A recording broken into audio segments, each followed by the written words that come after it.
Halo Tribuners, Anda sedang menyaksikan live update Tribun News edisi Rabu 13 April 2022 sore. Seperti biasa, kami akan sajikan informasi terkini dari berbagai daerah yang akan dilaporkan secara langsung oleh reporter kami di lapangan. Bersama saya Diambita, kurang lebih 1,5 jam ke depan, inilah live update selengkapnya. Kita awali kabar hari ini dari Jawa Barat, Tribuners. Aksi perampokan terjadi di sebuah minimarket wilayah Kecamatan Cilaku, Karangtengah, Cianjur, dan Cikalongkulon. Sempat terjadi kejar-kejaran, Satreskrim Polres Cianjur berhasil meringkus 4 orang anggota sindikat perampokan tersebut. Dalam melakukan aksinya, para perampok ini memiliki tugas masing-masing. Bagaimana laporan selengkapnya dan juga kronologi penangkapan perampok ini akan dilaporkan rekan Ferry Amiril Mukminin, reporter Tribun Jabar yang saat ini sudah bergabung bersama kami. Silakan dengan laporan Anda. Baik, selamat sore ya dan pemirsa Tribun dimanapun Anda berada. Jadi aksi kejar-kejaran mirip aksi dari film action ya, terjadi di wilayah hukum Polres Cianjur, di mana Polres Cianjur mengejar 4 orang terduga perampok yang mengendarai 1 buah mobil minibus ya. Sempat terjadi kejar-kejaran dan warga sempat mengira bahwa telah terjadi sebuah kecelakaan. Namun hal tersebut ternyata adalah proses penangkapan 4 orang perampok. Kejadian tersebut terjadi di Jalan Raya Cianjur, Bandung, turunannya di Desa Hegarmana, Kecamatan Sukaluyu, Kabupaten Cianjur. Dari kejadian tersebut, seorang saksi mengatakan, Dedi Suprianto, bahwa terdengar suara letusan senjata api yang disusul dengan suara dentuman karena ada saling kejar-mengejar dan akhirnya mobil polisi menabrak mobil yang ditumpangi oleh 4 orang perampok.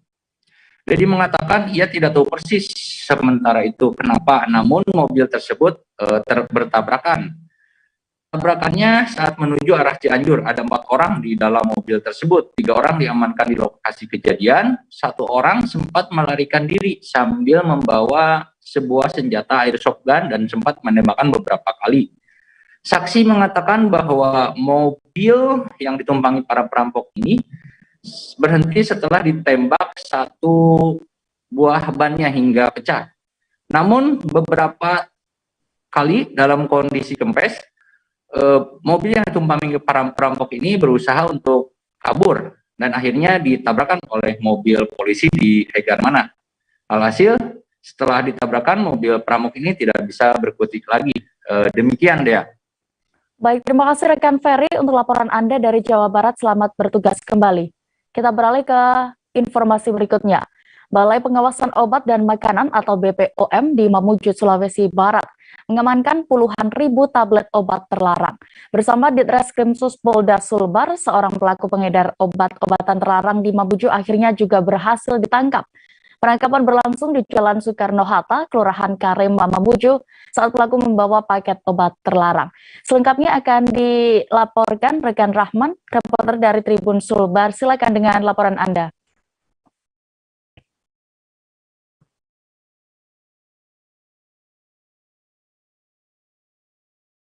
Halo, rekan Rahman. Halo dia di studio dan Tribuners. Jadi baik, terkait dengan penangkapan pelaku pengedaran obat-obatan terlarang di Kabupaten Mamuju, Sulawesi Barat ini telah berhasil diungkap oleh Balai Pengawas Obat-obatan dan Makanan Kabupaten Mamuju dan Diskrimsus Polda Sulawesi Barat, di mana Polda Sulawesi Barat dan BPOM ini berhasil menyita 27.522 tablet obat-obatan jenis tramadol dan boje ini berhasil diamankan oleh BPOM Mamuju, di mana pelaku ini berencana untuk mengedarkan obat-obatan di wilayah Kabupaten Mamuju dan Kabupaten Pasangkayu hingga ke Sulawesi Tengah. Nah, pelaku inisial RM ini ditangkap di Jalan Soekarno-Hatta, Kelurahan Karema, Kabupaten Mamuju, Sulawesi Barat pada Sabtu lalu. Kemudian pelaku ini juga dikabarkan bahwa sebagai distributor obat-obatan yang ada di Kabupaten Mamuju yang kemudian dijual secara berecer ke beberapa tempat yang ada di wilayah Mamuju itu sendiri. Dan hingga saat ini pelaku ditahan oleh Polda Sulawesi Barat. Demikian, Dea. Baik, berikut Tribuners kami tampilkan keterangan dari Kepala Balai POM Mamuju, Lintang Jaya Putra terkait pengamanan obat-obatan terlarang ini selengkapnya.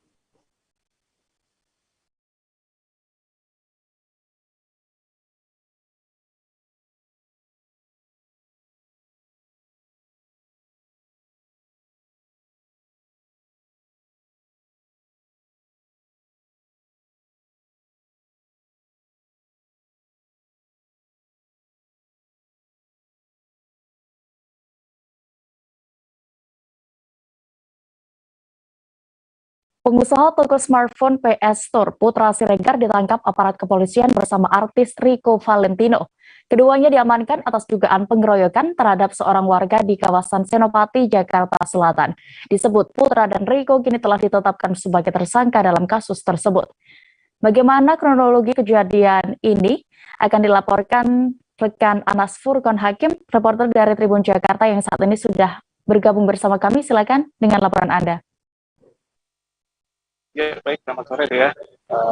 Saya akan menyampaikan terkait kronologi kasus pengeroyokan yang melibatkan pengusaha atau bos dari PS Store, yaitu Putra Siregar dan rekannya yang merupakan seorang artis bernama Rico Valentino. Pagi hari tadi, Polres Metro Jakarta Selatan telah merilis kasus ini.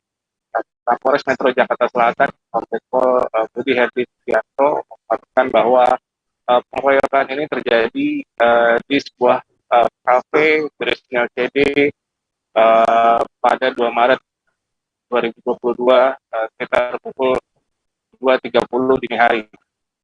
Saat itu Putra Siregar dan Rico Valentino mendapat undangan ulang tahun dari seorang temannya. Mereka merayakan ulang tahun salah satu rekan dari Putra Siregar. Di tengah perayaan ulang tahun itu, seorang teman perempuan dari Putra Siregar dan Rico Valentino menuju meja korban yang bernama Nur Alamsyah. Tidak terima, Rico Valentino kemudian menuju meja korban dan langsung melakukan penganiayaan. Tak lama kemudian giliran Putra Siregar yang ikut melakukan penganiayaan. 2 minggu setelah itu barulah korban melapor ke Polres Metro Jakarta Selatan. Polisi menyebut korban tadinya berupaya melakukan upaya mediasi, namun setelah 2 minggu tidak menerima kabar atau permintaan maaf dari Putra Siregar dan Rico Valentino, korban melalui kuasa hukumnya akhirnya melaporkan peristiwa pengeroyokan itu ke Polres Metro Jakarta Selatan. Dan pada Senin atau Selasa kemarin, polisi telah menetapkan Putra Siregar dan Rico Valentino sebagai tersangka pengeroyokan. Keduanya dijerat pasal 170 KUHP dengan ancaman hukuman 5 tahun penjara. Sementara itu, Putra Siregar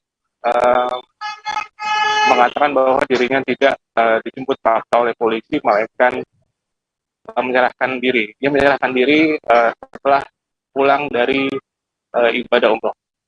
Gitu ya. Baik, Tribuners terkait ini berikut keterangan lengkap dari Kapolres Metro Jakarta Selatan, Kombes Pol Budi Herdi Sugiarto. Peristiwa ini diduga peristiwa pidana, yakni secara bersama-sama melakukan kekerasan di depan umum atau yang kita kenal dengan istilah pengeroyokan dengan pasal 170 KUHP.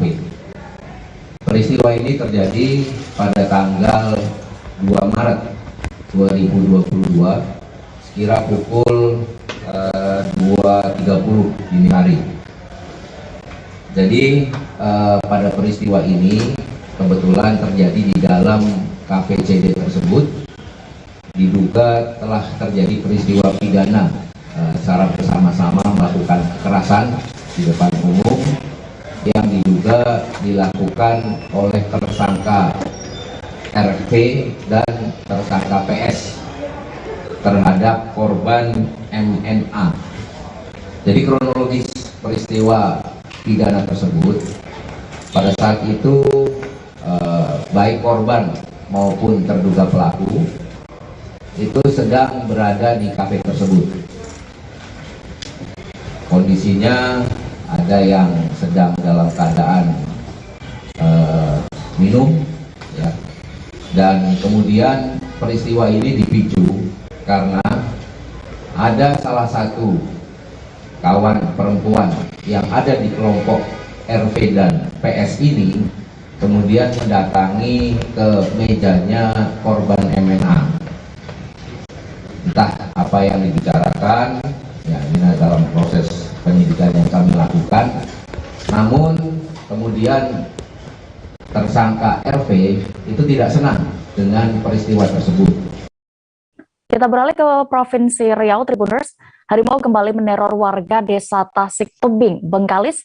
Maksud kami Tasik Tebing Serai, Bengkalis pada Selasa 12 April sore kemarin. Binatang buas itu sempat menerkam warga di desa Tasik Tebing Serai, Kecamatan Tualang Muandau, pekan lalu. Lalu bagaimana kronologi munculnya kembali harimau ini akan disampaikan reporter kami dari Tribun Pekanbaru. Saat ini kami sudah terhubung dengan rekan M. Natsir. Silakan dengan informasi Anda.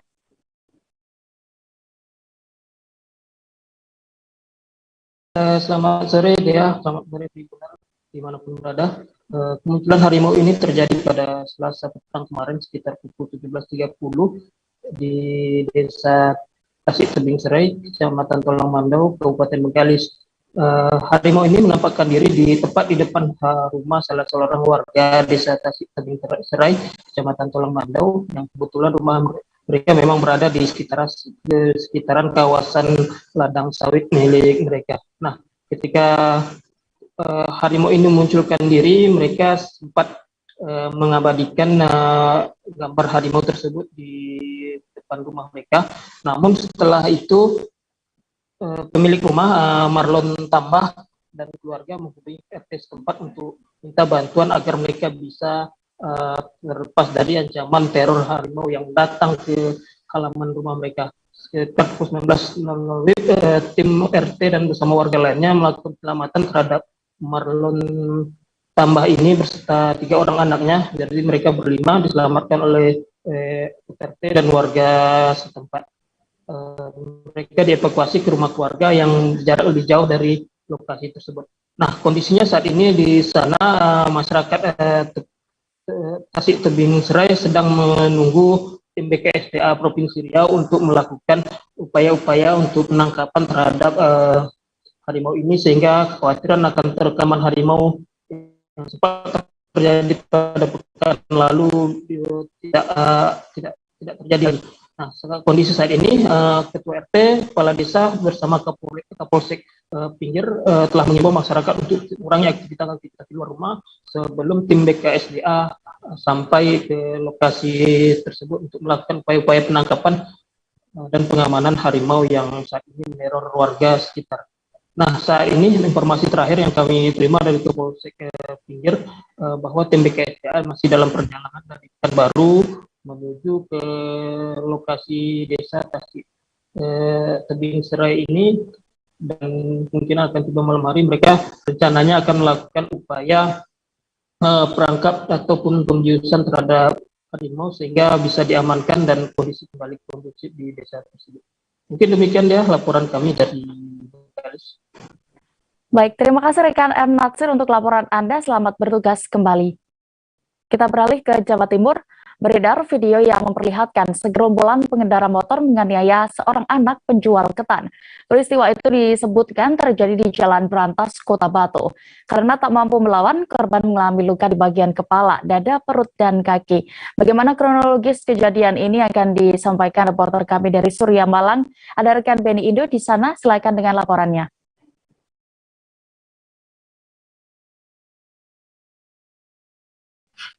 Terima kasih rekan dia. Saya laporkan langsung dari Kota Batu bahwa segerombolan pengendara motor ini baru saja melakukan penganiayaan terhadap anak pedagang ketan di Kota Batu yang masih berusia 17 tahun. Dan hasil liputan saya di lapangan, penganiayaan ini terjadi akibat adanya umpatan dari korban yang merasa terganggu dengan segerombolan pengendara motor ini yang menggeber keras knalpot mereka ketika melintasi sebuah ruas jalan di Kota Batu. Nah, waktu itu ketika sang korban ini mengumpat, kemudian terdengar oleh salah satu gerombolan ini, kemudian gerombolan ini datang bergerombol mendatangi korban dan melakukan pemukulan di bagian kepala, dada, perut, dan kaki korban. Setelah peristiwa tersebut terjadi, sejumlah warga datang kemudian mencoba melerai dan mengusir para gerombolan sehingga tidak kembali lagi ke lokasi TKP. Setelah itu kepolisian mendatangi lokasi dan saat ini polisi tengah mencari para pelaku yang diduga merupakan warga yang tidak jauh dari Kota Batu, dan informasi terbaru yang saya terima memang masih belum ada keterangan siapa-siapa pelakunya, namun polisi sudah mengetahui identitas mereka melalui rekaman CCTV yang berada di dekat lokasi dan termasuk juga video yang sempat direkam oleh warga dan kemudian juga menjadi barang bukti. Ya. Baik, Tribuners, terkait kejadian ini rekan jurnalis kami juga sudah melakukan wawancara bersama korban. Berikut selengkapnya. Rian, bagian apanya yang dipukuli sama gerombolan itu? Ya, kepala kena, terus bagian badan, perut sama kaki, pokoknya banyak yang kena. Waktu itu sampai posisi tertidur atau jongkok atau gimana? Berdiri saya. Berdiri dipukul itu. Oke. Sampai nggak sempat balas atau gimana? Enggak, saya nggak ada perlawanan. Waktu pukulan pertama dia jongkok kok. Nanti waktunya tutup sih. Iya, sudah closing. Tutup itu pun siap-siap nopo engkes-engkes sama dia. Usahakan ku ber-ber Apa maksudnya saat tiba-tiba kok berhenti sampai itu apa maksudnya, ada masalah apa? Kan lari-lari kan baru di nyigil mandap. Lah kula kaget nggih keperucut omongan meso Pak. Menurut saya nggih kula keperucut jancuk, tapi nggih mboten sing banter mboten. Terus kula nggih biasa malih sekian. Kalau sempat kali jagongan kali ayah. Nyotom pun itu. Sengaja wis tak video. Oke. Ini kan saoleh. Bu, Tempeleng iyalah. Iya tahu sama ibu dandangi sampai bapaknya malah bapaknya minta maaf minta maaf soalnya kan saat itu kan waktu jadi ya warga metu kabeh yang bawa entung ya ora sing gawa kayu. gerombolan ini usia berapa, Bu? Cek belasan. Ini anak arek kocok-kocok arek wedok. Oh, spanduk. Kecelakaan maut terjadi di distrik Minyambo, Kabupaten Pegunungan, Arfak, Papua Barat pada Rabu 13 April dini hari tadi. Musibah itu melibatkan satu unit truk yang membawa 29 penumpang. Truk tidak terkendali hingga menghantam tebing, menewaskan 18 orang. Bagaimana kondisi terkini di sana dan juga laporan selengkapnya akan disampaikan rekan Safwan Asari Raharusun, reporter Tribun Papua Barat yang sudah bergabung bersama kami di sana. Silakan rekan Safwan. Ya, baik. Dea dan juga Tribuners dimanapun Anda berada, hari ini dapat saya kabarkan dari Kabupaten Manokwari, Provinsi Papua Barat, bahwa kecelakaan maut terjadi di Kabupaten Manokwari, Kabupaten Pegunungan Arfak, maksud saya, tepatnya di distrik Minyambo, Kabupaten Pegunungan Arfak, yang mana kecelakaan tersebut merenggut kurang lebih 18 nyawa yang merupakan bagian dari pekerja tambang di sebuah tambang di Kabupaten Pegunungan Arfak. Dan dapat saya laporkan bahwa sebelumnya berdasarkan informasi yang kami peroleh, penumpang yang ada dalam truk tersebut berjumlah kurang lebih 29 orang, yang mana di dalamnya ada kurang lebih 28 orang dewasa dan salah satu adalah balita dan dalam keterangan yang kami peroleh dari Kapolres Manokwari sendiri, beliau menyampaikan bahwa dari 18 orang yang meninggal dunia itu 17 diantaranya adalah orang dewasa yang merupakan pekerja buruh di tambang emas tersebut, dan satu diantaranya yaitu balita yang masih berusia kurang lebih 3 tahun. Dapat saya kabarkan juga bahwa pasca kejadian tersebut, Basarnas dan juga Polres Manokwari langsung ke TKP dan melakukan evakuasi jenazah-jenazah yang tewas dan juga korban luka-luka yang ada di distrik Menyembo, Kabupaten Pegunungan Arfak. Dan dapat saya laporkan bahwa kejadian tersebut terjadi di ruas jalan transnasional Pegunungan Arfak dan Kabupaten Manokwari. Dan berdasarkan kronologis yang saya peroleh,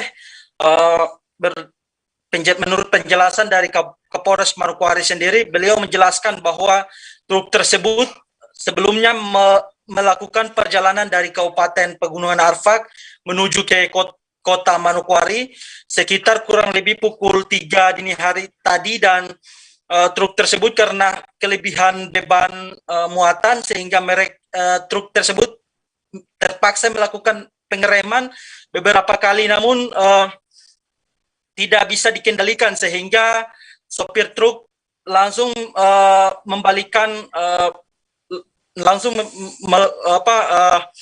melepaskan kendaraan tersebut hingga menabrak salah satu tebing di ruas jalan Trans Manokwari Pegunungan Arfak itu sendiri, dan menewaskan kurang lebih 17 orang dewasa dan salah satu diantaranya yakni anak di bawah umur dan sopir truk sendiri langsung tewas di tempat begitu. Dan berdasarkan keterangan yang kami peroleh juga dari kerabat korban, rata-rata korban yang meninggal dan yang kritis di rumah sakit saat ini adalah masyarakat dari keluarga Flobamora, Nusa Tenggara Timur, dan rencananya mereka dari tambang emas ilegal di Kabupaten Pegunungan Arfak mau kembali turun ke Kabupaten Manokwari begitu. Dan selain itu berdasarkan keterangan yang kami peroleh juga bahwa saat ini jajaran Polres Manokwari telah mendirikan posko untuk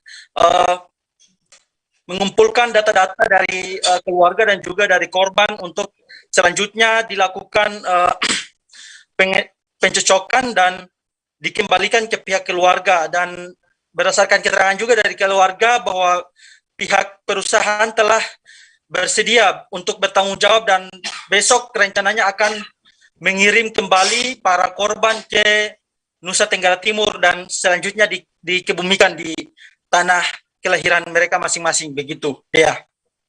Baik, Tribuners, terkait kejadian Laika Maut ini, rekan Salvan juga sudah melakukan wawancara bersama pihak Basarnas Manokwari dan juga Kapolres Manokwari. Berikut keterangan lengkapnya. Pada saat kita tiba itu kondisi situasi di sana itu sudah jenazah sudah mayat semua sudah terhambur di bukan satu titik tapi beberapa titik, dan kita mulai evakuasi dari korban pertama hingga sampai korban yang ke-13, sedangkan yang korban yang 3 diantaranya itu sudah duluan dievakuasi ke rumah sakit Pratama dan meninggal di sana. Dan proses evakuasi itu kita berjalan kurang lebih hampir 1,5 jam. Dan yang satu sempat terjepit, yang menjadi kendala kami cuma satu korban yang sempat terjepit di trek, dan kemudian trek itu kita geser lari untuk mengevakuasi korban terakhir, dan langsung kita evakuasi dari lokasi menuju ke rumah sakit umum. Total berapa korban yang dievakuasi? Yang kami evakuasi untuk khususnya Basarnas, kami evakuasi 13 jenazah. Di antara 13 itu ada satu balita. Belum tahu juga identitasnya seperti apa. Yang pasti balita hanya satu. Pada pukul kurang lebih jam 3 pagi terjadi laka kecelakaan lalu lintas melibatkan satu unit truk, orang, kemudian mengangkut juga ada material lain berupa kayu dan material kendaraan bermotor. Truk ini mengalami kecelakaan tunggal, melakukan pengereman dari turunan kilometer 10 arah dari Anggi, kemudian lepas kendali, selanjutnya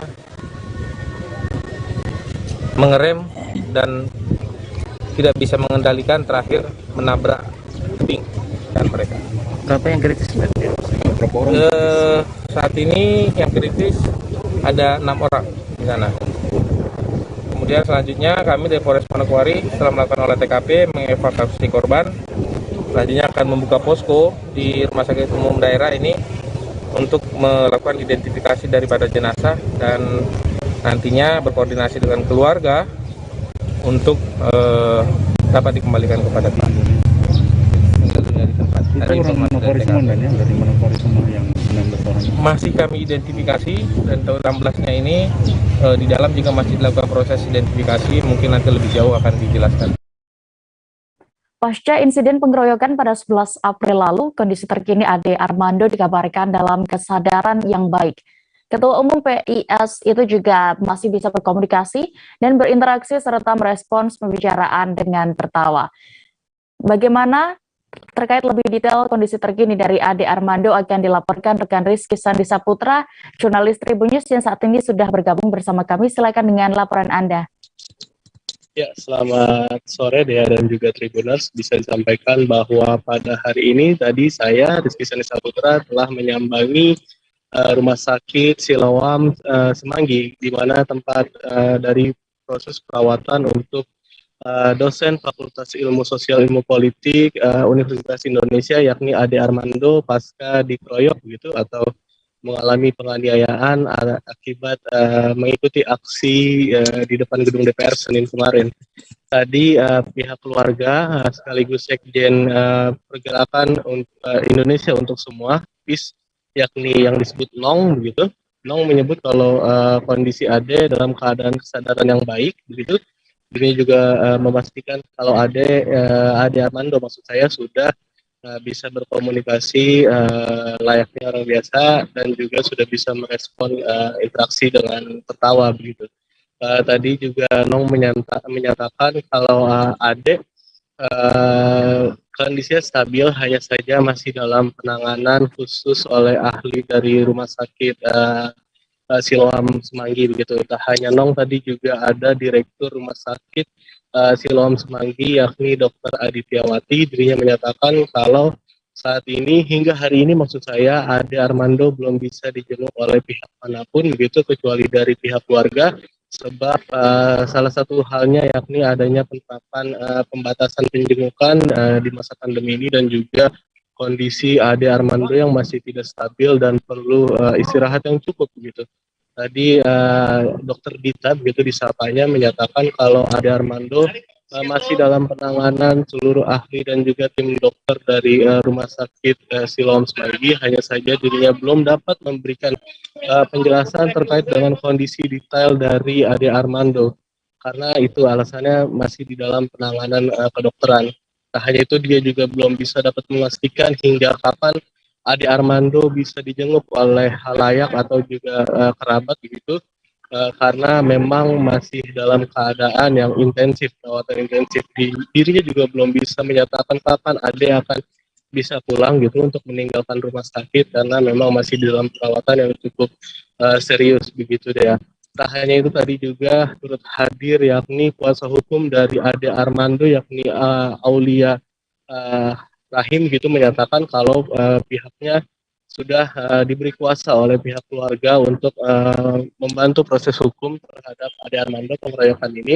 Dirinya menyatakan juga kasus yang seharusnya yang menimpa begitu, maksud saya yang menimpa Ade Armando seharusnya bisa diselesaikan dengan tegas oleh pihak kepolisian nantinya. Dirinya berharap begitu, dan pihak kepolisian diharap juga bisa mengejar sisa pelaku yang selama ini sudah teridentifikasi, yang diketahui sudah berjumlah 6 orang, namun yang sudah tertangkap baru 3 orang.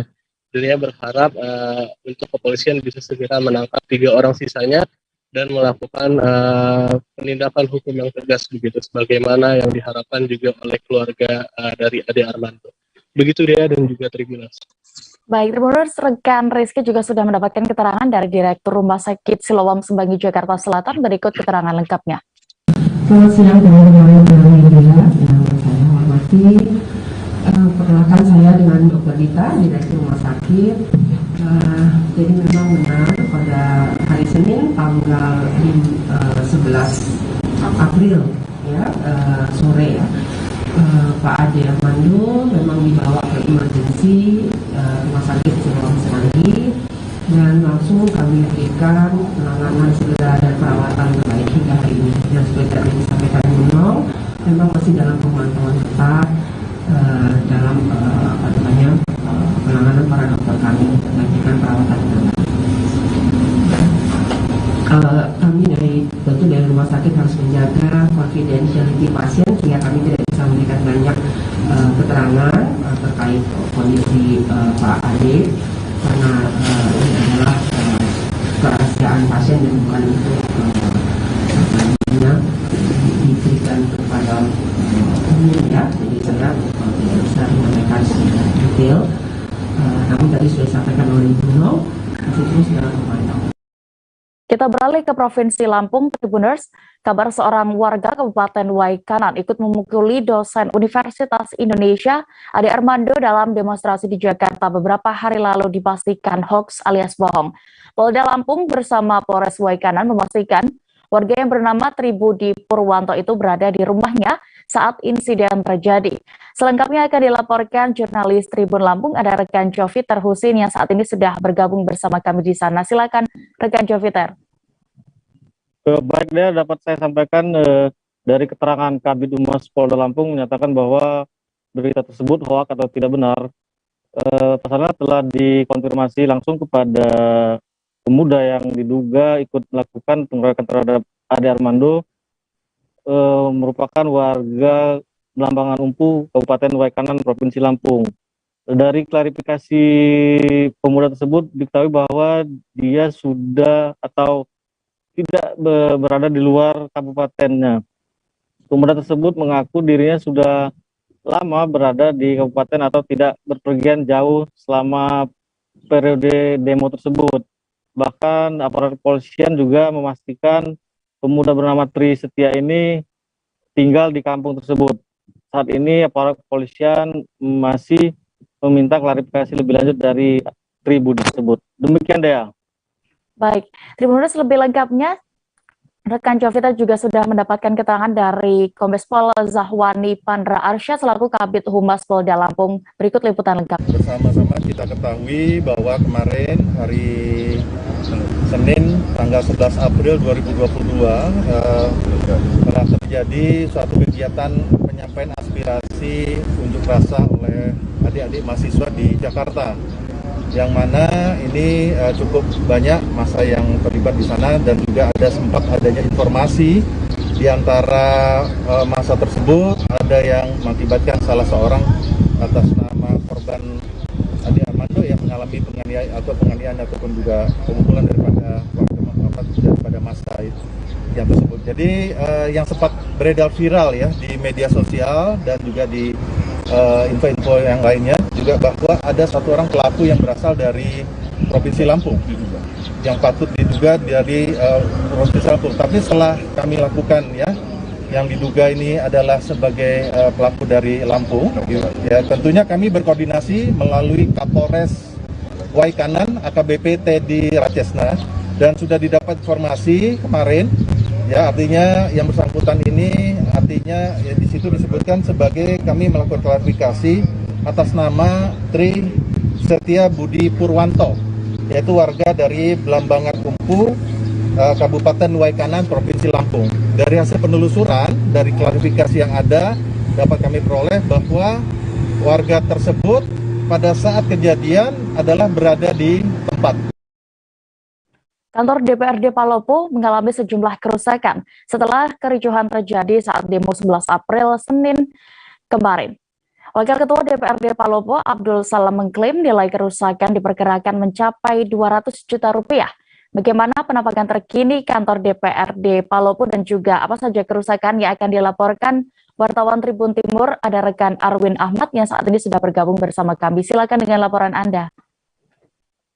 Ya, selamat sore rekan dia dan Tribuners. Jadi demo serentak yang terjadi di Kota Palopo, Sulawesi Selatan berujung kericuhan. Terjadi aksi lemparan batu dari demonstran ke kantor DPRD Palopo yang dibalas tembakan gas air mata oleh dan pasca demo jumlah kerusakan terjadi di kantor DPRD Palopo seperti kaca jendela pecah, pagar rubuh, dan fasilitas lainnya seperti AC rusak. Kemudian beberapa fasilitas lainnya seperti sunroof mengalami kerusakan. DPRD Palopo mengklaim dari kerusakan ini ditaksir kerugian mencapai 200 hingga 300 juta rupiah. Baik, terima kasih rekan Arwin Ahmad untuk laporan Anda. Selamat bertugas kembali. Bupati Timur Tengah Selatan Egusen Peter Tahun memenuhi panggilan penyidik Tipidum Polres TTS. Dalam pemanggilan ini, Bupati diperiksa sebagai saksi kasus dugaan pencurian kayu cendana. Sebelumnya, kasus dugaan pencurian kayu cendana ini dilaporkan oleh Ketua Araksi Alfred Baun. Selengkapnya akan dilaporkan jurnalis Poskupan. Saat ini kami sudah terhubung dengan rekan Andrian Lusdini. Silakan dengan laporan Anda.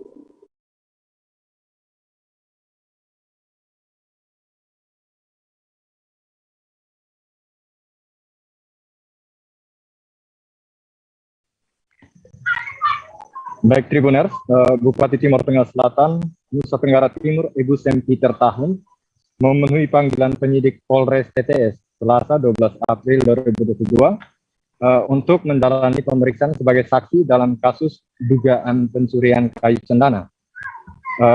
Pemeriksaan tersebut berlangsung sejak pukul 10.25 WITA hingga 13.15 WITA.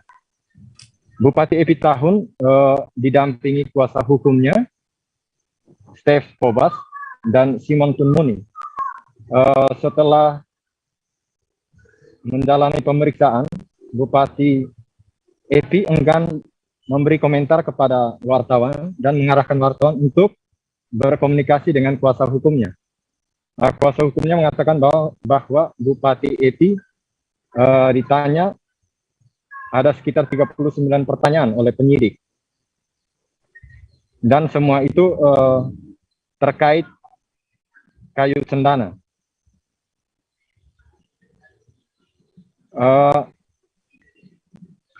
Untuk diketahui, sebelumnya kasus ini dilapor oleh Ketua Araksi Alfred Baun. Dan sebelumnya juga Kepala Dinas Ketahanan Pangan Kabupaten Timur Tengah Selatan, Yupiter Pah, menegaskan bahwa pohon cendana yang berada di depan bekas kantor Bupati TTS yang kini berubah fungsi menjadi kantor Dinas Ketahanan Pangan diamankan oleh pihaknya. Dan hal ini tidak sesuai dengan pemberitaan di media sosial maupun media online yang mengatakan bahwa pohon cendana tersebut dicuri. Dan pihaknya juga telah berkoordinasi dengan Bupati TTS sebelum memindahkan pohon tersebut ke rumah jabatan Bupati. Baik, terima kasih rekan Adrianus Dini untuk laporan Anda dari Timur Tengah Selatan. Selamat bertugas kembali. Disperindak Bitung menemukan banyak barang kadaluarsa masih dijual di pasaran. Selengkapnya seusai jeda berikut, tetaplah di live update Tribun News. Oke, apa kabar Bang Arif di sini untuk strateginya? Ya, kalau saya sendiri di Jumip 37 ini yang semalam baru mulai, saya udah Sebenarnya aku nggak ngerasain penangkapan atau penggerbegan atau apapun itu, karena juga posisinya kriteria. Jadi kita mengenal disebut dengan stroke yang tidak berdarah dengan stroke yang berdarah. Stroke yang tidak berdarah itu biasanya ditandai dengan adanya penyumbatan. Kalau itu penyumbatan di sini mungkin pikirnya tidak ke situ kali ya. Tapi kalau di Korea atau di Kamboja itu ada beberapa paper yang saya itu mas, ya dulunya tukang koran. Oh gitu ya. Tukang koran. Ya saya baca itu Pak. Tuh kan pernah baca kan. Ya. Jadi kalau saya jadi tangga itu udah bersyukur banget. Kak, si anak ini dijadikan sebagai tersangka begitu. Ya kalau ini kita bicara yang di luar kasus Gerombol ya. Dengan nama hujan shower, di mana terdapat batas jelas antara daerah hujan dan tidak hujan yang biasanya terjadi pada fase awal mature stage atau tahap berbahaya itu Kang. Jadi mulai artinya terjadinya perlembekan. Kembali di live update Tribun News, kita menuju informasi berikutnya. Ketersediaan Pertalite dan solar di sejumlah SPBU di Kota Kendari, Sulawesi Tenggara terpantau aman dan tercukupi. Walau aman, berdasarkan pantauan di beberapa titik lokasi SPBU, nampak antrean cukup padat. Dapat terlihat antrean puluhan mobil masih memenuhi areal POM SPBU. Bagaimana pantauan di sana selengkapnya akan dilaporkan wartawan Tribun News Sultra. Ada rekan Ridwan Kadir, silakan dengan laporan Anda. Ya, terima kasih rekan Dia atas kesempatannya. Dapat saya sampaikan bahwa terpantau di beberapa SPBU yang ada di Kota Kendari, Sulawesi Tenggara, yaitu ketersediaan atau stok akan BBM jenis Pertalite dan solar masih tercukupi atau aman di beberapa SPBU.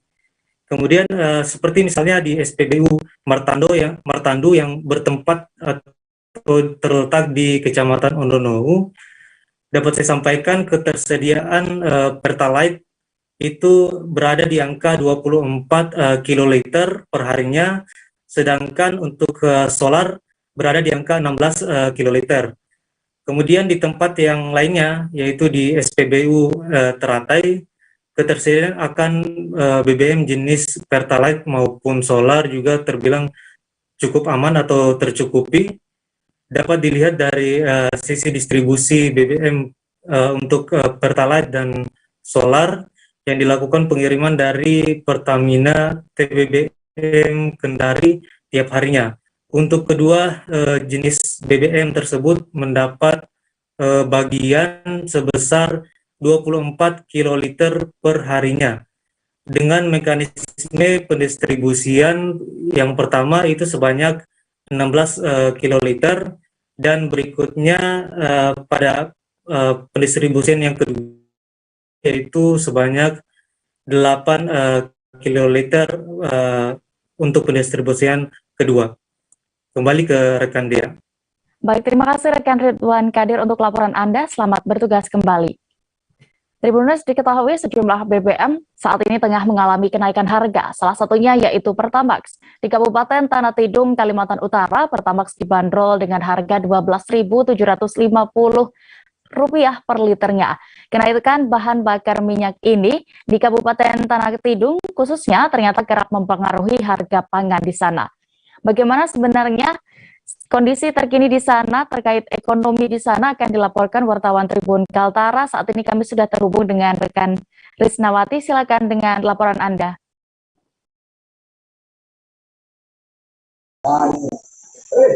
Oke, perlu saya sampaikan untuk kenaikan BBM di Tanah Tidung sendiri dari Kepala Dinas Perindakop Tanah Tidung yaitu Bapak Hardani Yusuf mengatakan bahwa memang kenaikan BBM ini cukup mempengaruhi harga kebutuhan pokok di Tanah Tidung. Meski begitu juga dia sampaikan hingga saat ini kenaikan harga sejumlah bahan pokok strategis tak alami kenaikan yang signifikan, mengingat juga untuk kenaikan BBM sendiri belum sampai 2 minggu, bahkan 3 minggu. Namun pihaknya tetap melaksanakan pemantauan harga di sejumlah toko-toko besar yang ada di Tanah Tidung dan juga pasar tradisional sendiri. Kemudian juga hingga saat ini untuk yang diketahui untuk kenaikan harga sejumlah bahan pokok di Tanah Tidung itu salah satunya minyak goreng, yang mana di Tanah Tidung sendiri untuk harga minyak goreng dibanderol dengan harga 27.000 hingga 28.000 per liter. Meski cukup mahal, diakui ketersediaan minyak goreng di Tanah Tidung sendiri masih aman. Kalaupun juga ada keterlambatan, itu didasarkan dari distribusi yang terlambat dari produsen ke distributor, kemudian dari distributor ke agen, kemudian ke toko-toko yang ada di Tanah Tidung. Untuk mengatasi itu, pihaknya telah melakukan pasar murah yang mana dilaksanakan dari tanggal 7 April kemarin dan berlangsung nanti sampai tanggal 21 April 2002 mendatang. Untuk kegiatannya sendiri nanti dilaksanakan di 4 kecamatan yang ada di Tanah Tidung, yaitu di Kecamatan Betayau, Kecamatan Sesayap Hilir, Kecamatan Sesayap, dan Kecamatan Tanah Liat. Seperti itu deh. Baik, terima kasih rekan Risna untuk laporan Anda dari Tanah Tidung. Selamat bertugas kembali. Kita beralih ke Provinsi Sulawesi Utara, Tribuners. Tim gabungan pemerintah Kota Bitung melakukan sidak pasar. Sejumlah pedagang di salah satu di antara pasar tradisional yang ada di Kota Bitung pun kedapatan menjual bahan pangan yang sudah kadaluarsa.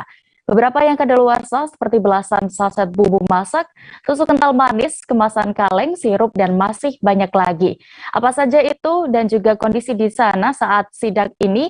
Saat ini kami sudah terhubung dengan wartawan Tribun Manado, ada rekan Christian Wayongkiri yang melaporkan selengkapnya. Silakan rekan Christian.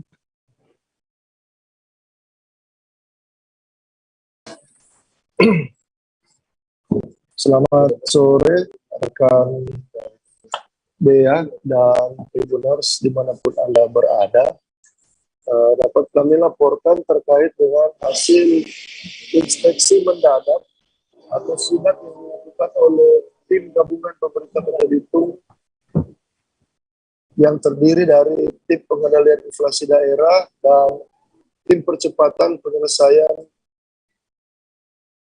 masalah masyarakat TP Sepakat Kota Bitung mendapati ada produk pangan, bahan makanan, dan produk lainnya yang dijual di pasar Wimemet Kota Bitung sudah kadaluarsa.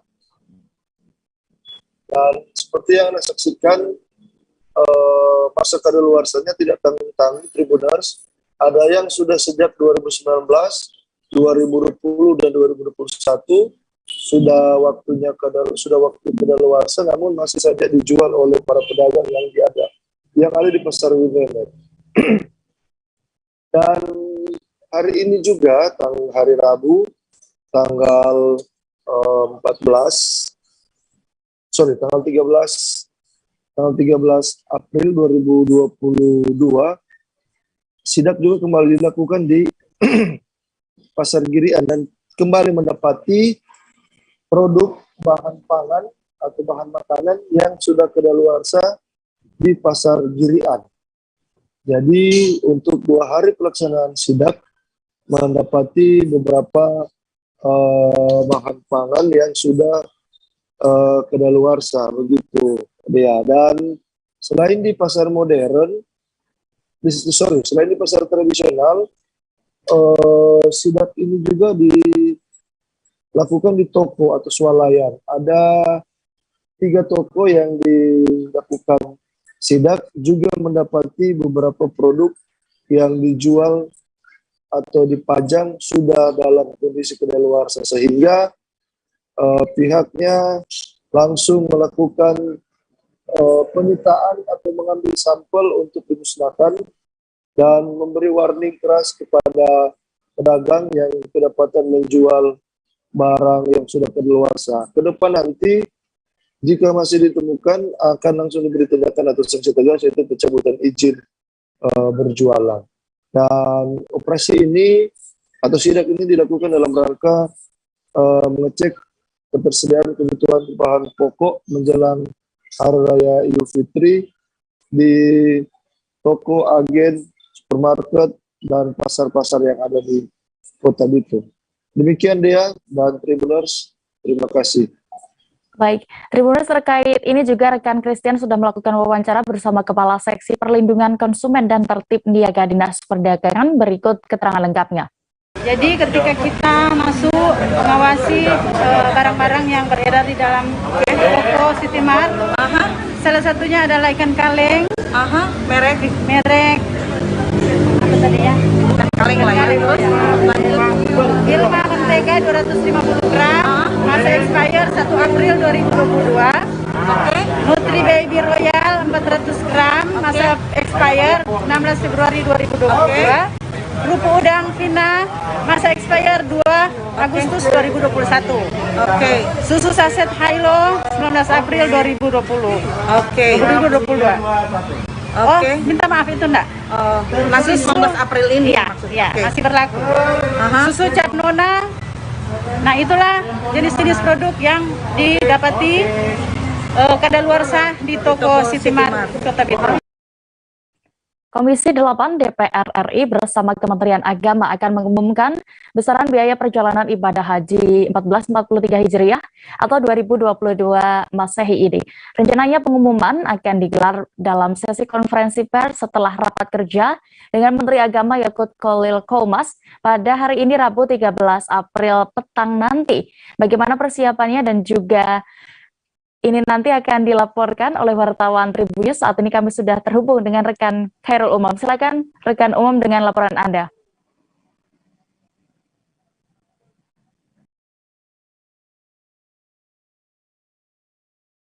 Terima kasih rekan Dea. Dapat dilaporkan bahwa pada malam hari nanti Komisi 8 DPR RI bersama Menteri Agama dijadwalkan akan mengumumkan besaran biaya perjalanan ibadah haji tahun 2022 Masehi ini.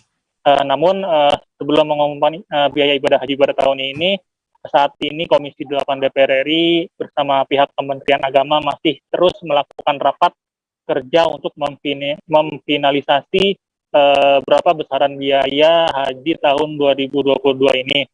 Memang sebelumnya Ketua Komisi 8 DPR RI Yandri Susanto menyebut pihaknya mengebut pembahasan biaya perjalanan ibadah haji, mengingat DPR akan segera menjalani masa reses. Dan pada prinsipnya Komisi 8 DPR RI ini tidak akan ingin membebani calon jemaah haji dengan adanya penambahan biaya, di mana dalam rapat dengar pendapat pada 16 Maret 2022 lalu, Dirjen Penyelenggaraan Ibadah Haji dan Umroh Kementerian Agama Hilman Latif menyampaikan usul biaya perjalanan ibadah haji tahun ini yaitu sebesar Rp42.452.369. Biaya haji tersebut telah mengalami penurunan dibandingkan usulan Kemenak sebelumnya yang yakni mencapai 45 juta per jamaah. Namun usulan itu ternyata masih mengundang kritik dari Komisi 8 DPR RI, seperti yang disampaikan oleh anggota Komisi 8 fraksi PDI Perjuangan yaitu Samsuniang yang menyebut bahwa 42 juta itu masih terlalu tinggi. Tak hanya itu, ia juga menyebut besaran ongkos haji di atas 40 juta masih memberatkan masyarakat. Terlebih saat ini juga pemerintah Arab Saudi tak memberlakukan lagi protokol kesehatan berupa tes PCR, ditambah situasi pandemi COVID-19 dan ekonomi masyarakat sedang tidak baik. Di sisi lain juga terkait kuota haji, Ketua Komisi 8 DPR RI Yandri Susanto telah mencatat bahwa ada sebanyak sekitar 50.630 calon jemaah haji yang masuk daftar tunggu di tahun 2020 lalu. Nantinya jumlah jemaah tersebut rencananya yang akan diberangkatkan pada ibadah haji pada tahun 2022 ini.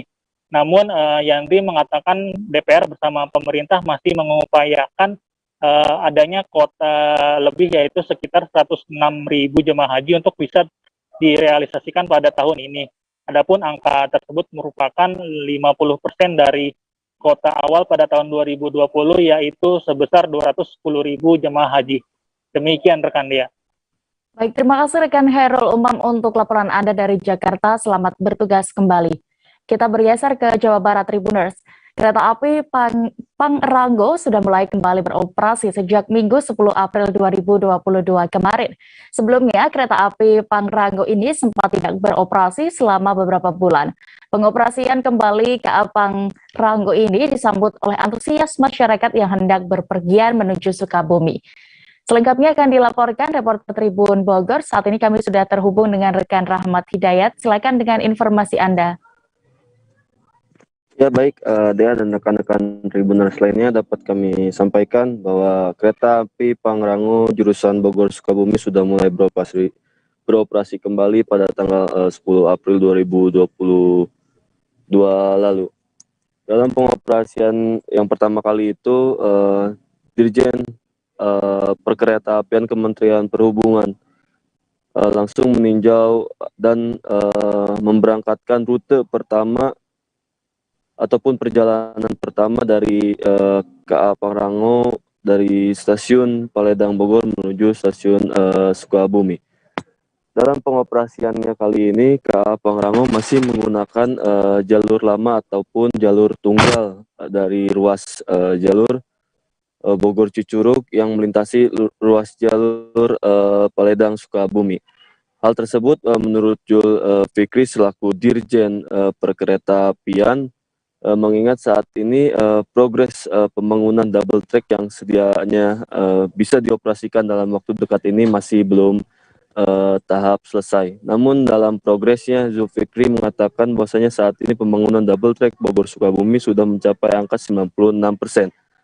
Kemudian KA Pangrango yang diuji cobakan, maksud kami dioperasikan kembali setelah 8 bulan tidak melakukan pengoperasiannya dikarenakan pembangunan double track pada hari Minggu kemarin sudah banyak disambut antusiasme oleh masyarakat sekitar. Perlu diketahui bahwasanya kereta api Pangrango ini beroperasi dalam sehari itu bisa mencapai 3 kali perjalanan maksud kami pulang pergi. Adapun waktu yang kami dapat informasinya perjalanan kereta api Pangrango dari stasiun Bogor Paledang menuju stasiun Sukabumi itu pagi, kemudian sore dan malam. Kemudian untuk tiket saat ini untuk kelas ekonomi kereta api Pangrango menjual tiket sebesar 45.000, kemudian untuk yang kelas eksekutif menjual dengan harga 85.000.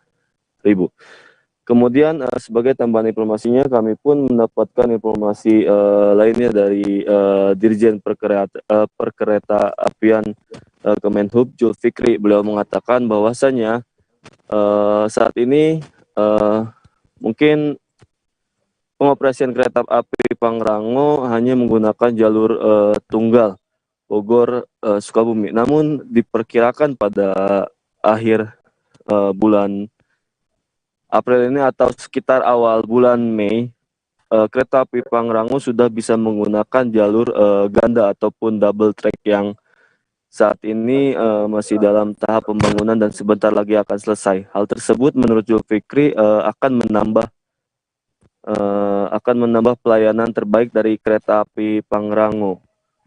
Perlu diketahui bahwasanya menurut Zulfikri pada saat beliau menanyakan hal ataupun meng-cross-checkkan perjalanan Bogor Sukabumi saat ini menggunakan kereta api Pangrango yang baru beroperasi kali ini, para pengunjung ataupun para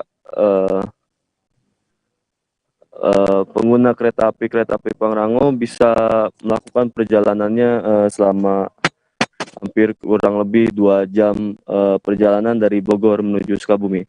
Nah, ketika double track jadi nanti pihak perkeretaapian bisa memotong ataupun memangkas waktu perjalanan hingga mencapai 80 menit Bogor Sukabumi. Begitu dia laporan dari kami. Baik, Tribuners terkait ini juga rekan Rahmat Hidayat sudah melakukan wawancara bersama pihak terkait. Berikut keterangan lengkapnya.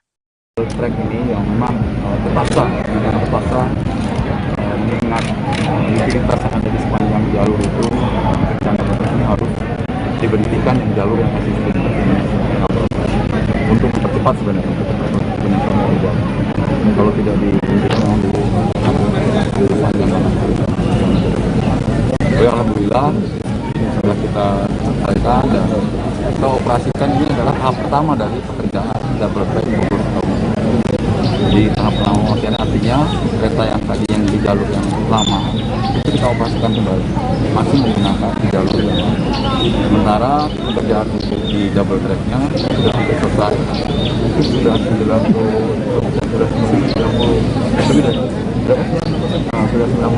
Jadi kita harapkan ini memang kita bisa selesaikan sampai akhir bulan April ini. Dan di awal Mei double track untuk segmen pertama antara Bogor Suruh ini kita bisa operasikan.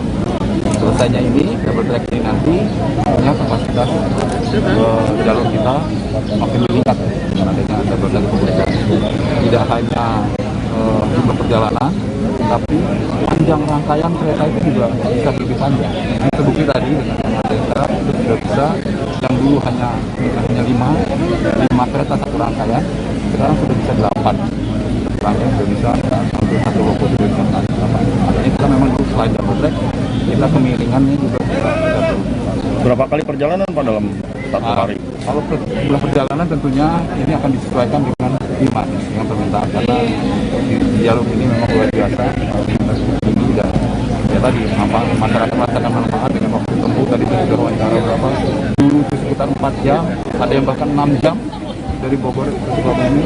Sekarang ini hanya dengan kondisi yang sekarang kita operasikan ini bisa 120. Nanti double track kita selesai, bisa kita operasikan 80. Berita berikutnya datang dari Bali Tribuners. Anggota Polisi Militer Merauke, Letnan 2 CPM IKD Suhardiana menjadi salah satu meninggal dunia. Jenazah almarhum Letda IKD Suhardiana tiba di rumah duka Denpasar. Saat itu dilakukan upacara penyerahan kepada keluarga dan persemayaman secara militer. Bagaimana situasi di sana saat kedatangan jenazah yang dilaporkan Reporter Tribun Bali? Saat ini kami sudah terhubung dengan rekan Adrian Amurwonegoro. Silakan dengan laporan Anda. Ya baik, terima kasih rekan Dea. Selamat sore Tribuners. Dapat kami sampaikan bahwa jenazah almarhum Letda IKD Suhardiana telah tiba di Bali, tepatnya di kawasan Peguyangan Kaja di Kota Denpasar, di rumah duka. Tadi juga saat kami berada di lokasi, tampak berbagai karangan bunga dari pejabat TNI juga sudah menghiasi sejak pagi hari tadi. Sementara jenazah dari Letnan 2 CPM IKD sendiri diterbangkan dari Bandara Merauke sejak semalam. Namun penerbangan tersebut harus transit di Makassar sebelum menuju ke Bali, dan jenazah Kadek siang tadi tiba di Bali dan langsung dibawa ke rumah duka. Sesampainya di rumah duka di Banjar Uma Desa di Peguyangan Kaja, tadi juga disambut dengan suasana penuh haru, isak tangis keluarga dan kerabat mewarnai datangnya jenazah Letda IKD ini. Dan tadi juga dilakukan upacara persemayaman militer setibanya jenazah Kadek di rumah duka. Selain itu, setelah upacara militer persemayaman militer ini dilakukan, kemudian dilakukan penyerahan jenazah dari pihak TNI kepada pihak keluarga. Selanjutnya jenazah untuk sementara disemayamkan di rumah duka untuk dilakukan pengabenan pada tanggal 21 April mendatang. Dan tadi kami juga sempat berbincang dengan perwakilan keluarga, yakni paman dari almarhum Kadek, yakni Bapak Nyoman Sagra, yang menuturkan bahwa sosok almarhum Kadek ini memang sejak kecil bercita-cita untuk menjadi seorang tentara. Dia juga merupakan sosok yang pendiam, namun juga rajin belajar, memiliki semangat belajar yang tinggi, hingga akhirnya dia berhasil meraih cita-cita untuk menjadi seorang TNI. Dan untuk pangkat terakhir, yakni perwira pertama atau PAMA, yang dia menjabat di Pusat Polisi Militer Angkatan Darat. Dan sebelum meninggalnya Kadek ini, Kadek baru saja bertugas di detasemen polisi militer di Merauke baru 1 pekan. Dan Kadek juga meskipun berada di Papua terus melakukan komunikasi dengan pihak keluarga. Bahkan sesaat sebelum menghembuskan napas terakhir dalam kasus kecelakaan di Jalan Trans Papua kilometer 3 di Merauke saat menuju distrik Sota yang mengakibatkan Kadek akhirnya meninggal dunia, menghembuskan napas terakhirnya, dan juga terdapat salah seorang wartawan di sana yang juga akhirnya turut meninggal dunia. Dan dapat kami informasikan pula bahwa Kadek ini merupakan sosok yang dibanggakan oleh orang tua. Dia adalah 2 bersaudara, kakaknya juga merupakan seorang anggota TNI di Malang. Dan saat jenazah tiba, suasana haru biru begitu terasa. Para pejabat dari TNI di wilayah Denpasar, Bali pun juga melayat ke rumah duka untuk memberikan ucapan bela sungkawa kepada pihak keluarga yang ditinggalkan Kadek untuk selama-lamanya. Dea. Baik, terima kasih rekan Adrian untuk laporan Anda dari Denpasar, Bali. Selamat kembali bertugas. Kita beralih ke informasi berikutnya. Belakangan marak anak-anak menjual kerupuk di persimpangan lampu merah yang ada di ibu kota provinsi Kepulauan Bangka Belitung. Pemerintah Kota Pangkal Pinang, Ratmida Dawam, menyayangkan hal ini. Pasalnya menurutnya hal itu termasuk ke dalam tindakan eksploitasi ekonomi anak. Bagaimana terkait selengkapnya kabar ini akan dilaporkan wartawan Bangka Pos. Saat ini kami sudah terhubung dengan rekan Cepi Marlianto. Silakan dengan laporan Anda. Baik, terima kasih Dea. Selamat sore sahabat Tribuners. Memang Sekretaris Daerah Kota Pangkal Pinang, Ratmida Dawam, menilai baiknya anak penjual kerupuk hingga penjual tisu di setiap persimpangan yang ada di lampu lalu lintas di Kota Pangkal Pinang masuk ke dalam tindakan eksploitasi ekonomi anak. Menurutnya eksploitasi secara ekonomi terhadap anak jalanan merupakan suatu tindakan sewenang-wenang yang dilakukan oleh seseorang maupun orang tuanya sendiri dengan cara memanfaatkan waktu dan tenaga anak untuk memperoleh keuntungan secara material. Di mana menurut Ratmida sendiri memang anak memiliki 10 hak khusus yang dimana hal itu harus dipenuhi oleh orang tuanya sendiri. Di mana Ratmida sendiri menegaskan eksploitasi ekonomi terhadap anak secara regulasi memang tidak diperkenankan, di mana orang tua anak tersebut dapat dikenakan hukuman pidana sebagaimana yang diatur dalam Undang-Undang Nomor 35 Tahun 2014 atas perubahan Undang-Undang Nomor 23 Tahun 2002 tentang perlindungan anak. Dalam undang-undang tersebut sudah jelas diatur di mana mengenai larangan bagi siapapun termasuk orang tuanya sendiri untuk mengeksploitasi anak baik secara ekonomi ataupun seksual.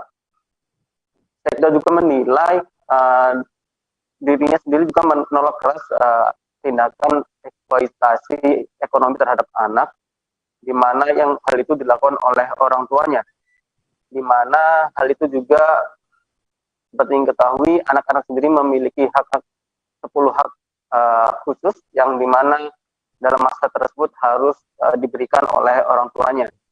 Hak tersebut berupa hak untuk bermain, kemudian mendapatkan pendidikan, mendapatkan perlindungan, kemudian mendapatkan nama, dalam hal ini identitas, kemudian mendapatkan status kebangsaan, untuk mendapatkan makanan, serta hak untuk mendapatkan akses kesehatan. Begitu juga hak untuk mendapatkan rekreasi dan mendapatkan kesamaan dan hak peran dalam pembangunan.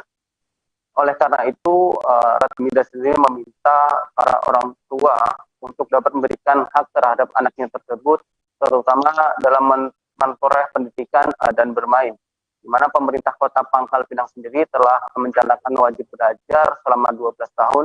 Hal itu juga untuk meningkatkan status kota layak anak yang disandang pemerintah Kota Pangkal Pinang, di mana saat ini menyandang status madya, dan untuk ditingkatkan menjadi status India maupun utama pada tahun-tahun berikutnya.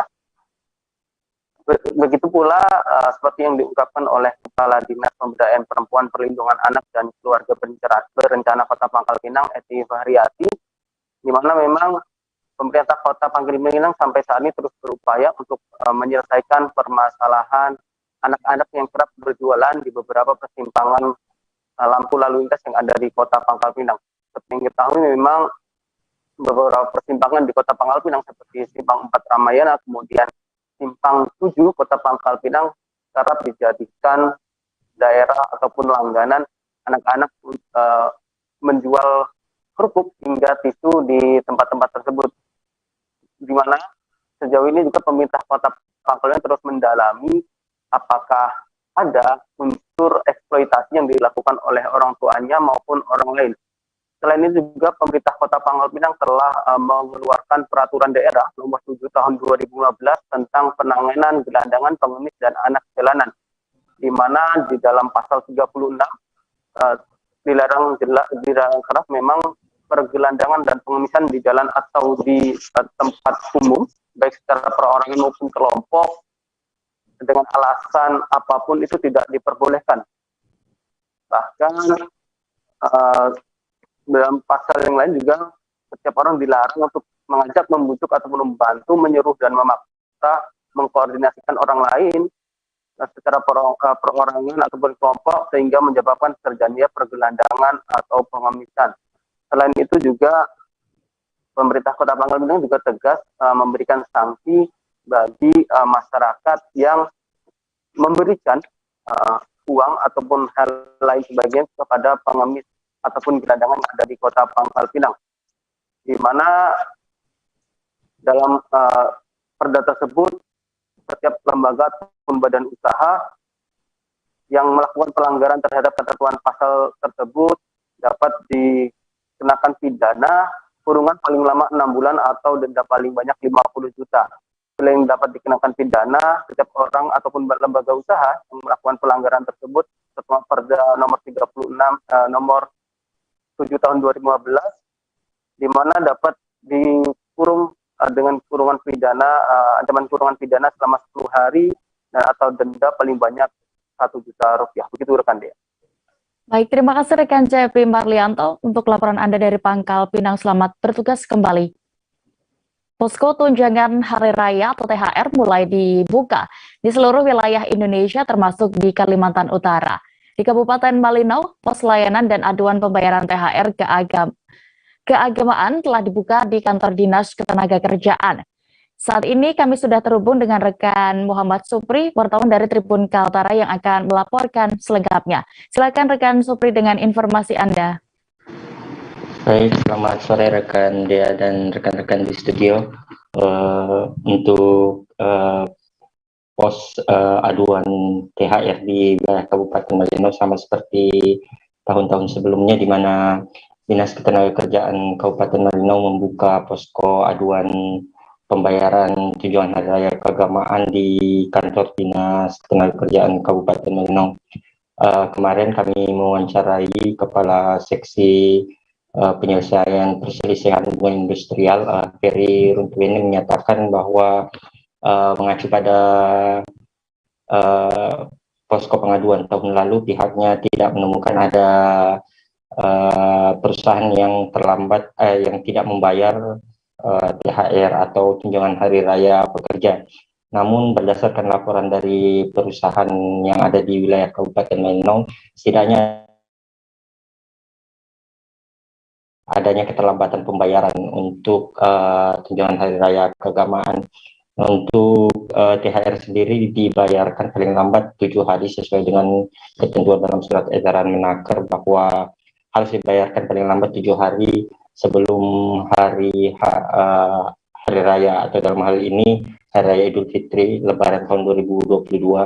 Tahun lalu menurut Ferry, pihaknya mendapatkan laporan dari perusahaan tersebut. Diketahui ada sejumlah perusahaan yang bergerak di wilayah Kabupaten Malino, salah satunya 3 diantaranya merupakan penyumbang sektor ekonomi terbesar di wilayah Kabupaten Malino, diantaranya sektor pertambangan dan galian, kemudian sektor konstruksi, kemudian ada sektor pertanian, kehutanan, dan perikanan. Nah, dari laporan yang diterima Ferry, hasil mediasi antara pihak perusahaan, dalam hal ini pemberi kerja dengan pekerja, dalam hal ini buruh atau pekerja, menyepakati THR dapat dibayarkan tidak sesuai dengan tenggat waktunya dikarenakan sejumlah faktor. Menurut keterangan dari Ferry bahwa keterlambatan pada tahun lalu, sejumlah perusahaan mengalami terlambat membayar THR pekerja dikarenakan permasalahan keuangan. Dalam hal ini pada tahun lalu kasus COVID di wilayah Kabupaten Malinau belum sepenuhnya pulih, sehingga beberapa di antaranya belum beroperasi maksimal, sehingga keadaan keuangan perusahaan juga memaksa agak pembayaran THR terpaksa lambat dibayarkan. Kemudian dari hasil laporan Dinas Ketenagakerjaan Kabupaten Malinau, pada tahun lalu Dinas Ketenagakerjaan mendata ada 4 aduan yang ditangani pihaknya, tapi bukan berkaitan dengan tunjangan hari raya, melainkan perselisihan hubungan industrial secara umum, yakni terkait dengan gaji dan pesangon atau upah yang wajib dibayarkan oleh perusahaan ketika dilakukan pemutusan hubungan kerja. Dari data tersebut, Ferry menyatakan sejak karena Dinas Ketenagakerjaan saat ini berumur masih baru di wilayah Kabupaten Malinau, sebelumnya merupakan bagian dari Dinas Penanaman Modal Terpadu Satu Pintu di wilayah Kabupaten Malinau, sehingga kerja-kerja ketenagakerjaan saat ini baru bisa berjalan maksimal sekira 2 tahun belakangan ini. Menurut Ferry, biasanya pada saat posko aduan dibuka 7 hari atau seminggu sebelum hari keagamaan, hari raya keagamaan, barulah pihaknya akan mendapatkan aduan-aduan mengenai ada perusahaan yang terlambat membayar atau perusahaan yang enggan membayar gaji karyawannya. Namun berdasarkan keterangan dari dan data dari Dinas Ketenagakerjaan Kabupaten Malinau, saat ini tidak ditemukan ada laporan awal terkait adanya perusahaan yang enggan membayar. Namun diprediksi seperti tahun sebelumnya, kemungkinan besar akan ada perusahaan yang terlambat membayar upah atau maksud kami terlambat membayar THR pada hari raya keagamaan tahun 2022 ini. Namun Ferry tidak bisa memastikan lebih lanjut. Menurutnya aduan tersebut akan diterima H-7 sebelum hari raya Idul Fitri nanti. Demikian rekan dia. Baik, terima kasih rekan Muhammad Supri untuk laporan Anda. Selamat bertugas kembali. Kita beralih ke Provinsi Lampung. Tribuners, jika Anda sedang berada di Bandar Lampung, Anda bisa meluangkan waktu untuk mampir ke Pasar Seni PKOR. Di sana Anda bisa sekedar bersuah foto atau menikmati sore hari bersama keluarga. Tak hanya itu, di sana juga terdapat toko yang menjual cukup banyak jenis karya seni buatan tangan atau handmade yang bisa Anda jadikan buah tangan. Bagaimana situasi di sana dan ada apa saja di sana akan dilaporkan jurnalis kami dari Tribun Lampung. Saat ini kami sudah terhubung dengan rekan Agustina Suryati. Silakan dengan informasi Anda. Ya, baik. Terima kasih rekan Dea.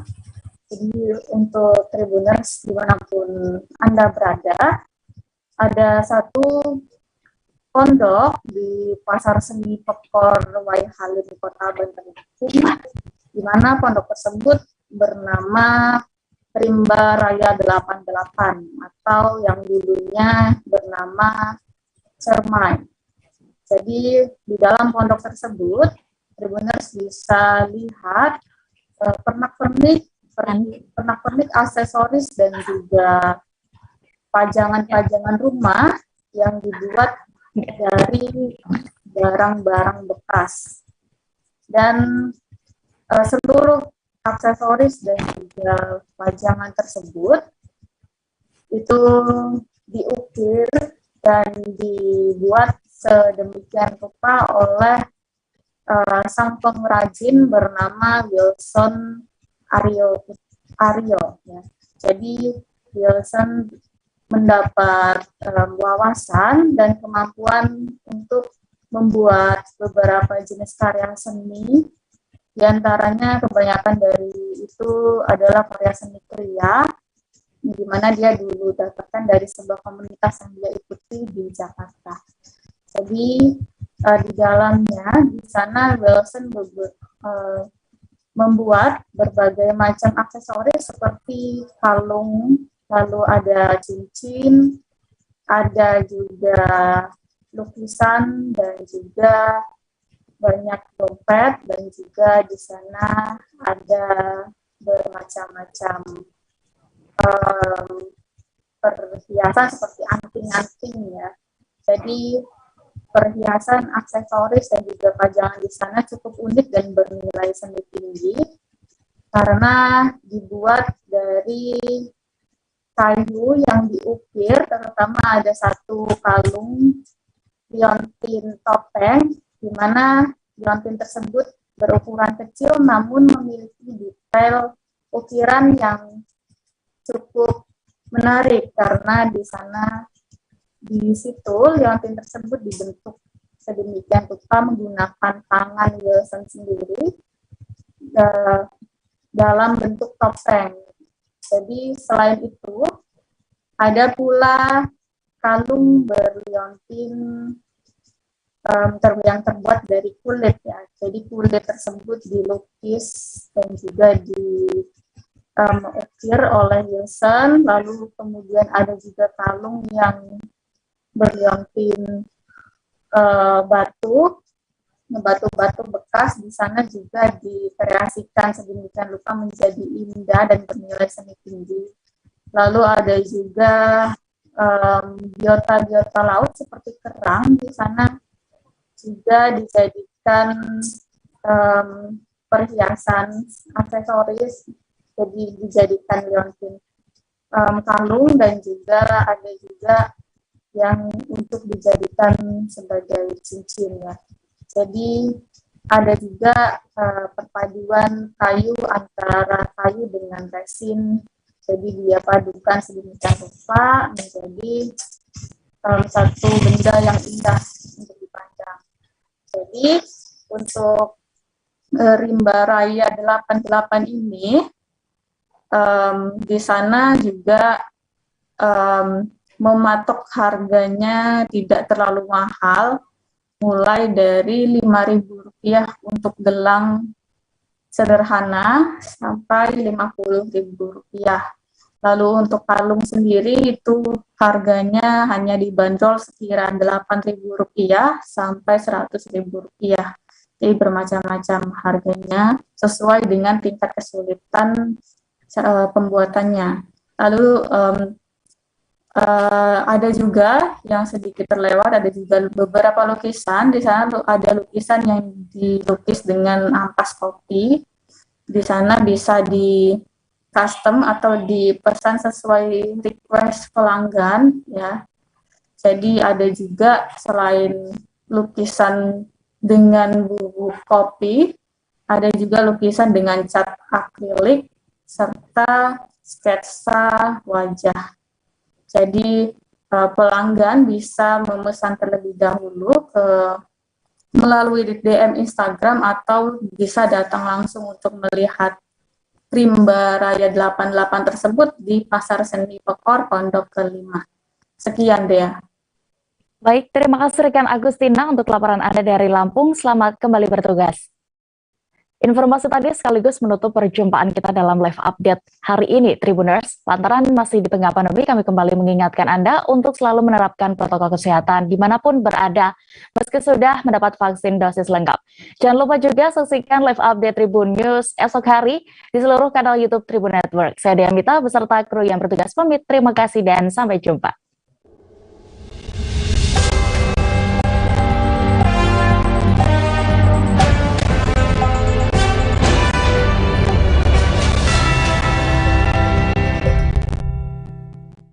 Jangan lupa like, subscribe, dan share ya!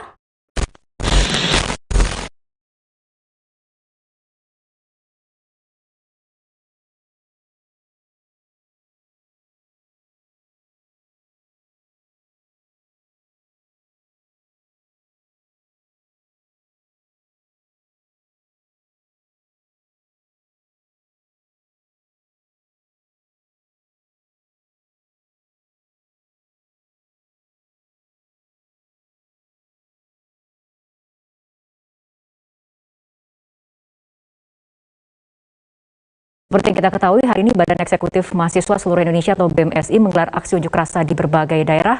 Mereka menyuarakan penolakan perpanjangan masa jabatan Presiden. Ya, lalu bagaimana tanggapan dari mantan aktivis 98 yang juga anggota DPR RI dari fraksi PDI Perjuangan? Adian Napitupulu sudah bergabung dari luar studio. Selamat malam, Bang Adian. Apa kabar, Bang? Selamat malam. Baik, Bang Adian, politisi juga aktivis, tentu masih mengetahui peta yang ada di lapangan di antara teman-teman yang turun ke jalan hari ini. Kalau dari pendapat Anda, apa yang Anda lihat di lapangan? Benarkah memang ada yang menyusupi sehingga kemudian terjadi kericuhan di sejumlah tempat? Untuk sampai pada kesimpulan adanya penyusupan atau tidak, itu kan tidak bisa sembarangan ya. Butuh pembuktian. Tadi yang disampaikan Kapolda adalah dia harus membuktikan betul ada penyusupan. Siapa, kelompoknya apa, dan sebagainya. Nah, kalau menurut saya, akibat dari peristiwa kekerasan di lapangan, isu atau tuntutan mahasiswanya bisa tertutupi oleh isu kekerasannya. Itu yang menurut saya, tuntutan mahasiswa kan ada beberapa nih. 3 periode, BBM, minyak goreng, ekonomi stabilisasi harga, dan sebagainya. Dalam pemberitaan berikutnya akan tertutup oleh peristiwa kekerasan yang terjadi. Itu menurut saya tidak menguntungkan buat gerakan mahasiswanya sendiri. Oke, Bang Adian, jadi menurut Anda siapa yang harus bertanggung jawab?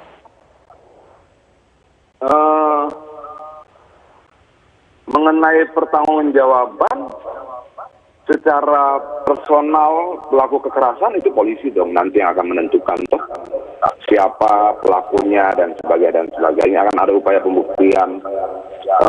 Di wilayah DPR itu kan ada puluhan mungkin ratusan CCTV, sehingga untuk alat bukti merangkai peristiwa dan peristiwa bukan hal sulit bagi polisi. Ya, ya.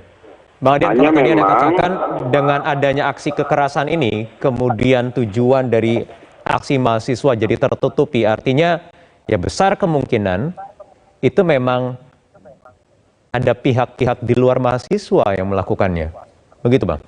Kalau aksi tadi kan tidak semuanya mahasiswa toh, ada juga yang non-mahasiswa, dan itu biasa saja menurut saya. Masalahnya kan begini, ada 6 isu kalau tidak salah yang dituntut oleh diperjuangkan oleh mahasiswa. Isu-isu ini tertutupi oleh peristiwa kekerasannya. Harusnya kan isunya tidak boleh hilang oleh peristiwa apapun. Memang di lapangan sulit ya, untuk massa yang banyak berasal dari berbagai kampus membuka diri terhadap terlibatnya masyarakat yang tidak terorganize dalam rapat-rapat yang dibuat mahasiswa, ngontrolnya susah sekali. Nah, Bang Adian, Anda kan sebagai seorang mantan aktivis, pernah turun di lapangan, pernah merasakan atmosfer unjuk rasa dan memberikan tuntutan seperti itu. Apa biasanya yang terjadi? Bagaimana cara ada pihak-pihak yang menyusup ataupun mungkin dugaan menjadi penumpang gelap bisa ada di kalangan para mahasiswa yang sedang berunjuk rasa ini? Karena ini aliansi kampus ya, sehingga biasanya tidak saling mengenal satu dengan yang lain. Yang saling mengenal itu kan di tingkat pengambilan keputusan antar kampus ya. Kalau bahasa kita dulu simpul kampusnya saling kenal. Ya. Tapi turun sampai ke bawah ke tingkat mahasiswa tidak saling kenal, sehingga mengidentifikasinya juga sulit. Nah, aksi ini kan kalau dalam seruan-seruannya kan terbuka juga untuk elemen-elemen rakyat yang lainnya. Itu akan mempersulit kontrol lapangan juga. Ya menurut saya harusnya semua sudah dihitung. Kalau kita membuat demonstrasi kan perangkat aksinya itu bisa sampai 12 struktur. Bahkan bisa sampai 24 struktur. Tergantung dari prediksi kita terhadap aksinya. Lama aksinya, jumlah aksinya, potensi terjadinya bentrokan dan sebagainya. Itu kan dianalisa dalam rapat tuh. Lalu dari hasil analisis itu dibuatlah struktur organisasi aksinya. Dibentuklah perangkat-perangkatnya. Siapa yang bertanggung jawab, sisi sebelah kanan, sisi sebelah kiri, bagaimana menyortir orang masuk dan sebagainya. Itu biasanya ada dalam rapat aksinya. Nah, saya kan tidak tahu apakah hal serupa dilakukan juga saat ini atau tidak, dan apakah kemudian struktur organisasi aksinya masif atau tidak. Aksi-aksi yang melibatkan aliansi kampus memang biasanya tidak saling mengenal, dan itu bisa membuka peluang orang yang tidak mereka kenal masuk dan mereka tidak bisa berbuat apa-apa. Oke, kalau sepengetahuan Anda, Bang Adian, yang ada di lapangan saat ini, simpul-simpul mahasiswa antar kampus ini bagaimana?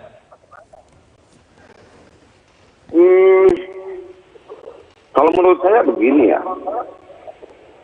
saya kan tidak mengikuti bagaimana mereka mengambil keputusan terkait isunya apa, aksinya bagaimana, pengambilan keputusannya seperti apa di lapangan, dalam situasi terdesak bagaimana. Nah, itu yang tidak saya pahami. Saya lumrah saja. Ini kan generasi baru ya, yang mungkin pengalaman aksi di lapangannya masih memulai lah, mempelajari.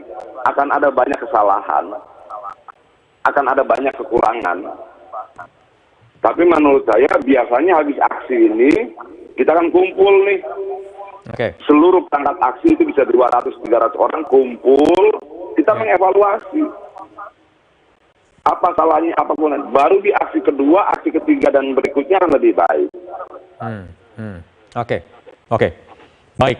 Kalau begitu kita akan nantikan apakah memang akan ada aksi-aksi lanjutan. Kalau tadi menurut Anda tujuan dari turunnya mahasiswa di hari ini tertutupi dengan aksi kekerasan yang terjadi terutama di depan gedung DPR, bahkan juga ada sejumlah aksi kekerasan yang terjadi di sejumlah wilayah lainnya. Baik, terima kasih Bang Adian Napitupulu sudah bergabung bersama kami di Prime Time News. Selamat malam. Halo semua, namaku adalah Larissa Rochefort. Agent favoritku adalah Viper. Awalnya memang bukan agent yang bakalan banyak dipilih orang karena utilitiesnya cukup sulit untuk dimainkan. Nah, tapi seiring berjalannya waktu, orang-orang semakin melihat perkembangan dari si agent ini dan mulai banyak banget di-pick di setiap gamenya. Nah, sebagai salah satu Viper main, gue bangga banget sih guys dengan seluruh perkembangan ini.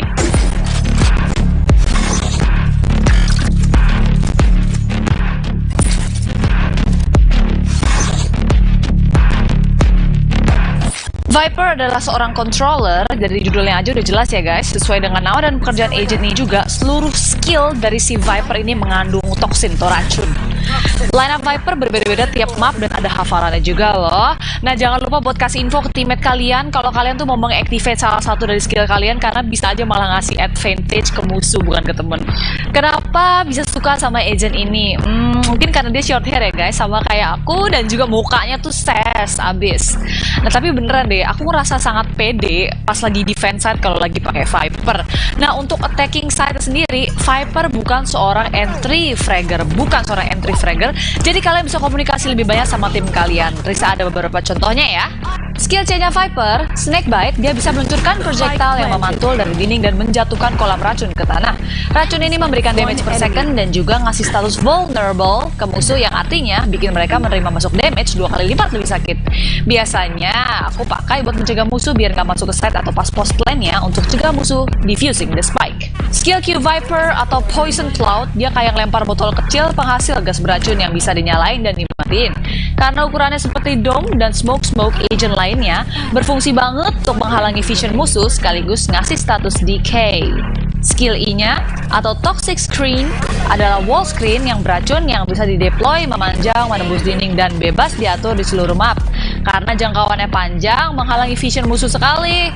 Musuh yang lewat dinding ini juga akan kena status decay. Nah, cara pakainya misalkan dinyalain buat masuk ke site dengan timing dan komunikasi yang tepat. Hati-hati, karena bisa saja malah menguntungkan vision musuh.